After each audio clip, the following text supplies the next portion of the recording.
নমস্কার এবং আদাব বন্ধুরা, কেমন আছেন? আশা করি ভালো আছেন। আপনাদের আশীর্বাদে ও দুয়ায় আমরা খুবই ভালো আছি। তো এই যে আজকে কি করব, কি রান্না করব সেটাই আপনাদের সাথে শেয়ার করব। আজকের ভিডিওটা সম্পূর্ণ দেখতে থাকুন। এই যে আজকে বিকেলবেলা, এখন সকালে রান্না বান্না তো করাই হয়েছে।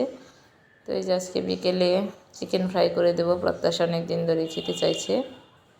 তো এই যেখানে মাংস ভালো করে ধুয়ে নিয়েছি, মশলাগুলো বেটে নিয়েছি। এখন এই যে মাংসের মধ্যে পরিমাণ মতো লবণ দিয়ে দিলাম।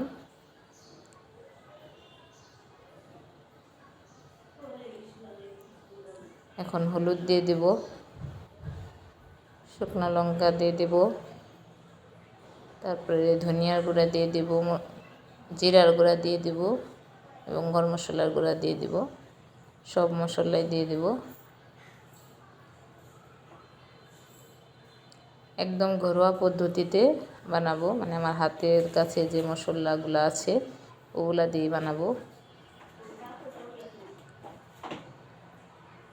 তো এখন এই যে আদা বাটা, রসুন বাটা, কাঁচামরিচ বাটা এগুলা দিয়ে ভালো করে মেখে নেব। একটু তেল দেব, তেল দেওয়ার পরে ভালো করে মেখে নেব। মাখার জন্য সরিষার তেল ব্যবহার করলাম, হালকা একটু তেল দিয়ে মেখে নেব।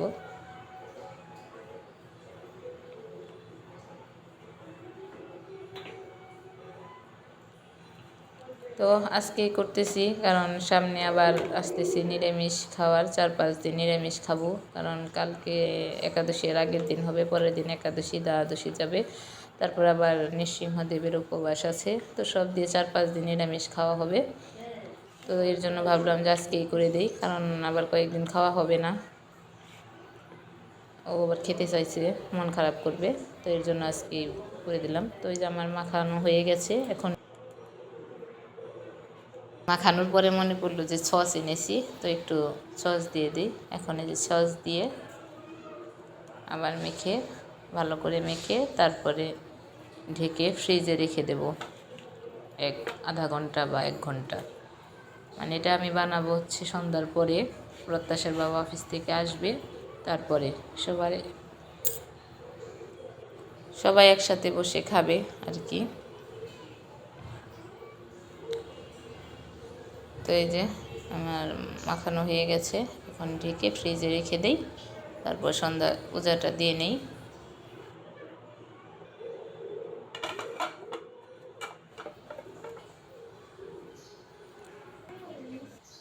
তো এই যে সন্ধ্যা পূজা দিয়ে প্রত্যাশাকে পড়তে বসেছিলাম, এখন প্রত্যাশা পড়তেছে।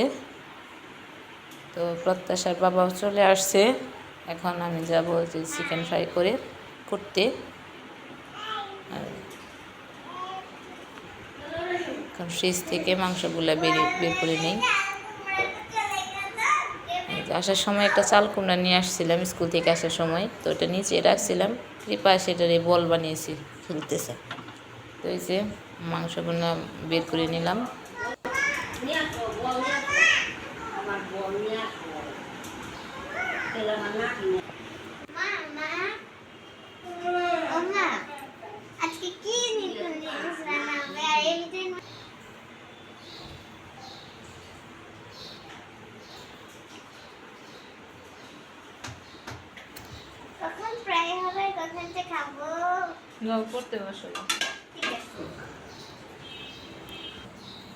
খুব খুশি হয়েছে প্রত্যাশা আজকে, তাকে চিকেন ফ্রাই করে দেওয়ার জন্য। তো এই যে আমি এখানে আটা নিয়ে নিয়েছি, আর হচ্ছে জল নিয়ে নিয়েছি 1 বাটিতে। এখন আটাগুলোর সাথে মাখাবো, আবার হচ্ছে জলে ভিজাবো, আবার মাখাবো। এভাবে 2-3 বার করবো আর কি।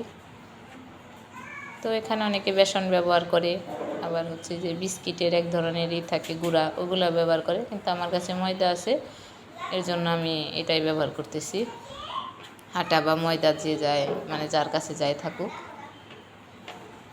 তো আমার কাছে যা আছে সেটাই ব্যবহার করতেছি। তো এইভাবে 2-3 বার আমি করে নেব, ভিজিয়ে আবার মেখে নেব।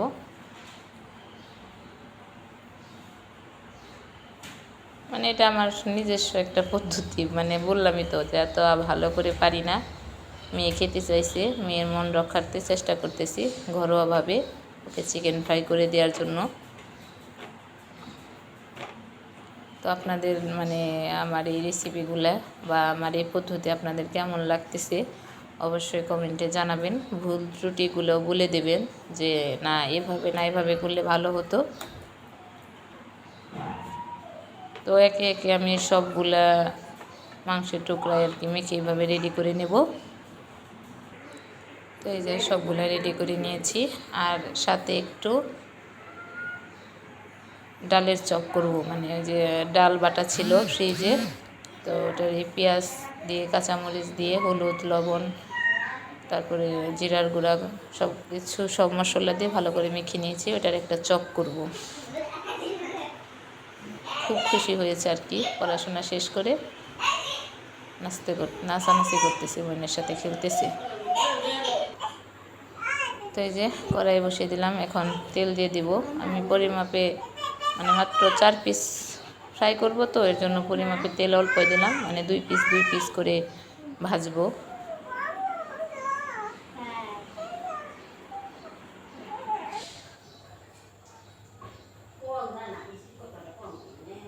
তো এই যে এখন তেল গরম হয়ে গেছে, মাংসগুলো দিয়ে দিলাম।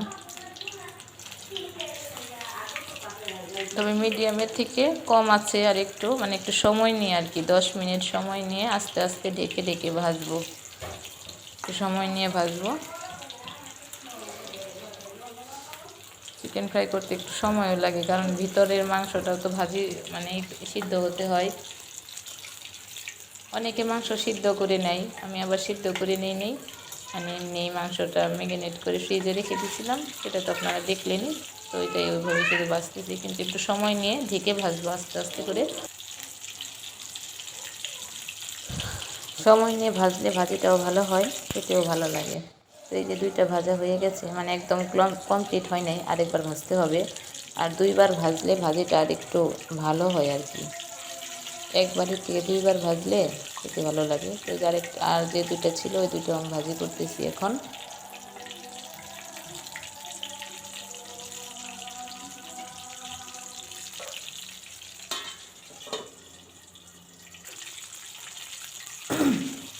কালকের এক ভিডিওতে দেখছেন আমার মানে ঠান্ডা লাগছে আর কি, গলা বসে গেছে।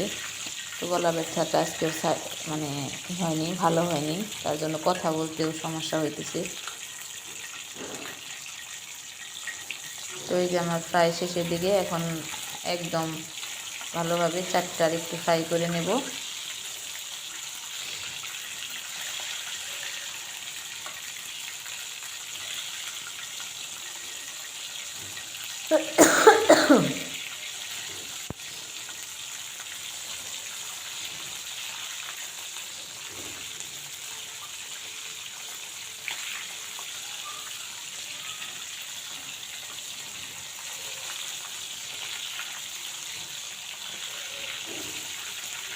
তো এই যে হয়ে গেছে প্রায়, এখন নামিয়ে নেব।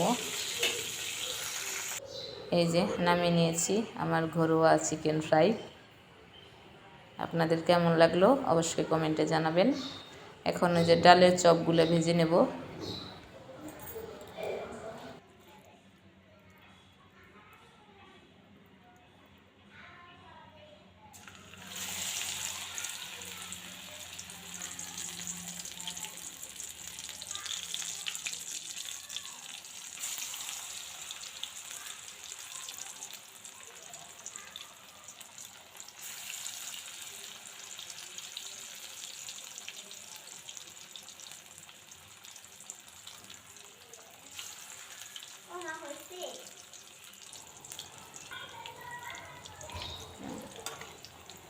সবগুলো ভাজাও প্রায় হয়ে গেছে।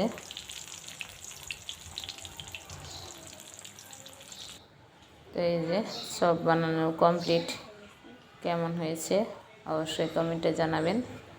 দিদি আবার এই ডালের চপ খেতে খুব পছন্দ করে। রান্না হ্যাঁ হয়েছে, আমি তাহলে নিয়ে যাই।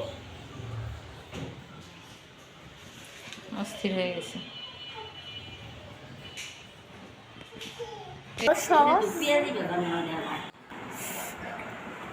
আমি খাওয়ার জন্য রেডি। সস একটু চেটে তো এই যে সবাই একসাথে বসে এখন খাওয়া দাওয়া করতেছে। এই যে কৃপা বসে বসে শুধু সস খাচ্ছে। দিদি বলতেছে কিন্তু খাবে না, ও শুধু সস খাবে। আর এই যে প্রত্যাশা খাচ্ছে।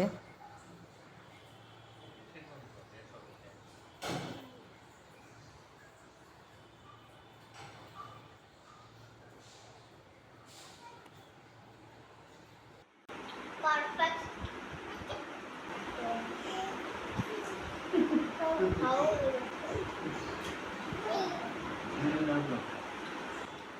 এই যে প্রত্যাশার ভালোই লাগছে, বলতেছে মা ভালোই হয়েছে। আর দিদি শুধু ডালের চপই খেয়ে যাচ্ছে, চিকেন ফ্রাই খাচ্ছে না। বলতেছে প্রত্যাশাই খাক, তো প্রত্যাশা তো খাবেই। তুমি সস দিয়ে, আমি বলতেছি তুমি তো সস দিয়ে খাও, ভালো লাগবে। তো বলতেছে আমি বড়া ভালো লাগতেছে, বড়াই খাই। আর এই যে দেখেন, ইনি শুধু সস খাচ্ছে, কৃপা শুধু সস খাচ্ছে।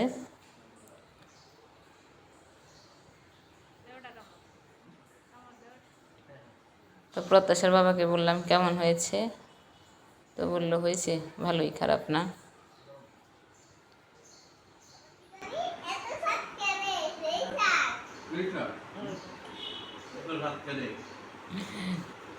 বাপ বেটি খুব দুষ্টামি করতেছে আর খাচ্ছে, বলতেছে সেই স্বাদ, এত স্বাদ কেন রে, একটা কথা আছে না, ওইটাই বলতেছে আর কি। তো এই যে সবাই খাওয়া দাওয়া করতেছে, এখন আমিও খাওয়া দাওয়া করব। তো আজকের ভিডিওটা আপনাদের কেমন লাগলো অবশ্যই কমেন্টে জানাবেন। আমাদের চ্যানেলটা সাবস্ক্রাইব করে দেবেন, কমেন্ট শেয়ার লাইক করে দেবেন, আমাদের পাশে থাকবেন, আমাদের ভুল ত্রুটিগুলো ধরিয়ে দিবেন। সবারই সুস্বাস্থ্য কামনা করে আজকের ভিডিওটা এখানেই শেষ করছি। সবাই ভালো থাকুন, সুস্থ থাকুন, নমস্কার।